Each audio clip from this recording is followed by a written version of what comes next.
उद्या तुम्हाला परत आम्ही उद्या दुपारी परत येतो इथं. आम्हाला साहेबांनी पण हे सांगितलं की 2 दिवसात मी लगेच आलो, हे सगळं होईल तुम्हाला. कुठे गेले 2 दिवस? संध्याकाळी या गोष्टी योग्य म्हणजे लेट झालाय खूप. ह्या गोष्टी बरोबर नाहीये.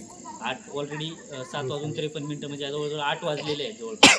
तर आपण आत्ताच सध्या मी रिक्वेस्ट करतो तुम्हाला. नाही मी उद्या असं नाही, उद्या दुपारी परत इथं आपण हे नाही झालं चर्चा करू. तर आता सध्याच्या गोष्टी चर्चा नाही उद्या. अरे म्हणजे मी माझं म्हणण्याचा उद्देश काय आहे, जसं उद्या परत आपण उद्या दुपारी परत भेटू आपण. तर ह्या परिणामांचा विचार तुम्ही निवेदन दिलं तेव्हाच करायला पाहिजे. त्यानुसार पत्र त्याच्यावर 100% मी तुम्हाला सांगितलेले आहेत. जे किरकोळ गोष्टी आहेत त्या 1-2 दिवसामध्ये सॉल्व्ह होतील सगळ्या. जे पाण्याचा मुद्दा आहे त्या पाण्याच्या मुद्द्यावर पण उद्यापर्यंत मार्ग निघेल.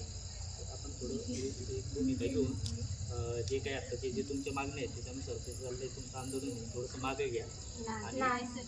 आम्हाला आम्ही हे करू शकत नाही, आम्हाला मागं घ्यायचंच नाही. जाऊ दे इथे राहतात आम्ही. उद्याच्या दिवस पाणी येईल, उद्याचे दिवस वाट बघतो आम्ही. 2 महिने 3 महिने 3 वर्ष वाट बघितली पाण्याची. आता उद्या पण पाहणार. पाणी ऑलरेडी आहे आपल्याकडे. आता मॅडमला सांगितलं पाणी मॅडम जे काय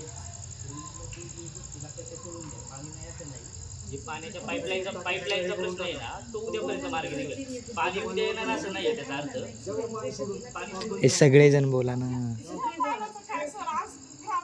पाणी सोडलं आज आलं, उद्या नाही सोडलं त्याने. तर आपली पाईपलाईन महत्वाची, आपल्या हक्काची नाही ना. पाईपलाईन उद्यापर्यंत होईल ना आपल्याला. पीडब्ल्यूडी पाण्याचा मुद्दा नाही. आता वापरायला जी तात्पुरती पॉसिबल झालं सोडायला. एवढे दिवस का पॉसिबल होत नव्हतं. कधी पाणी सोडलं नाही. 3 दिवस सोडलेलं पाणी असते ना ते सकाळी संपलं जाते टाकीतलं. आणि नंतर 12च्या नंतर टाक्या भरल्या जातात. 30 मुली 2 तासात आंघोळी करतो आम्ही. 30 मुली.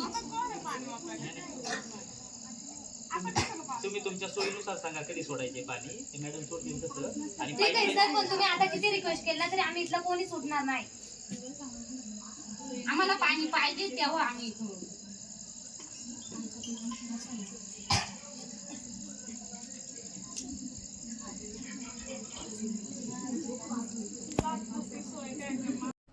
माझे नाव पल्लवी जोतुरंगटे. मी इयत्ता SY BSc वर्गात शिकते. आम्ही कालपासून मंजर हॉस्टेलमध्ये आंदोलन करत आहोत. त्यामध्ये आमचे काही पाण्याचे प्रश्न आहेत. तो खूप मोठा प्रश्न आहे. तो अजूनही सुटलेला नाही. जोपर्यंत आमचे प्रश्न सुटत नाही तोपर्यंत आमचं आंदोलन असं चालू राहील.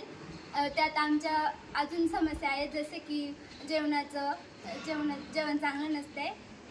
अजून बरेच स्वच्छतेविषयी तसे बरेच प्रश्न आहेत. ते जोपर्यंत सोडवले जात नाही तोपर्यंत आमचं आंदोलन चालूच राहील. एक प्रकल्प अधिकारी आलेले पण त्यांच्याकडून देखील आमच्या समस्यांचं निवारण झालं नाही.